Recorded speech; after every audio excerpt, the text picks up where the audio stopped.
Hello all, welcome to our channel లేషీ tales. అందరూ ఎలా ఉన్నారు? నేనైతే బాగున్నాను. ఎలా ఉన్నా బాగున్నామని చెప్పుకోవాలి కదా.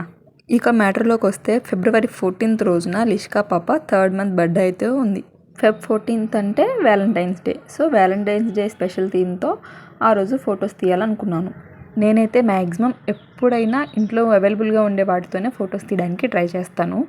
So Valentine's Day special photos reference కోసం అయితే గూగుల్లో అయితే సెర్చ్ చేశాను. కానీ ఫైనల్గా సింపుల్గా నాకు వచ్చినట్టు చేద్దామని స్టార్ట్ చేశాను. ఫైనల్ అవుట్పుట్ అయితే నాకైతే ఓకే అనిపించింది. పర్ఫెక్ట్ని అయితే అనిపించలేదు. మీకు ఎలా అనిపించిందో కామెంట్స్లో అయితే కామెంట్ చేయండి.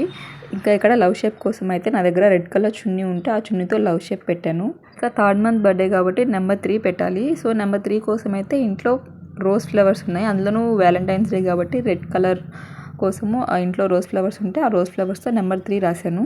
ఇంకా మీ దగ్గర ఇలా రెడ్ చున్నీ కాకపోయినా రెడ్ కలర్ శారీ అలా ఏదైనా పెద్దది ఉంటే ఇంకా పెద్ద లవ్ షేప్ పెట్టేసి లోపల బేబీని పడుకోబెట్టొచ్చు. అప్పుడు ఇంకా బాగుంటుంది చూడటానికి. నా దగ్గర అయితే ఇంతకంటే పెద్దది లేదు అండ్ బేబీ ఇందులో సరిపోదు అనిపించింది. నీట్గా ఉండదేమో అనిపించేసి నేను చిన్నది చేసి దాంట్లో ఇట్లా ఫ్లవర్స్ పెట్టాను. ఇంకా బొకేలా చేద్దామనుకొని ఇంట్లో ప్లాస్టిక్ ఫ్లవర్స్ ఉంటే దాంతో బొకే చేయడం అయితే స్టార్ట్ చేశాను. బట్ అదంతా పర్ఫెక్ట్గా వచ్చింది అనిపించలేదు. బట్ ఓకే, యావరేజ్గా ఉంది. ఇలా కాకుండా మీ దగ్గర ఇంకేదైనా బొకే కోసం కొత్త ఐడియాస్ ఉంటే కామెంట్ చేయండి, అవి కూడా ట్రై చేద్దాము. ఇంకా ఈ ఐడియా కూడా ఎలా ఉందో ఖచ్చితంగా చెప్పండి. మీ రివ్యూ నాకు చాలా important. Just hit or flop అనే కామెంట్ చేసినా సరే నాకు చాలా happy. And thank you so much for watching అండి. ప్లీజ్ డూ సబ్స్క్రైబ్ అండ్ నా ఫైనల్ అవుట్పుట్ అయితే చూసేయండి.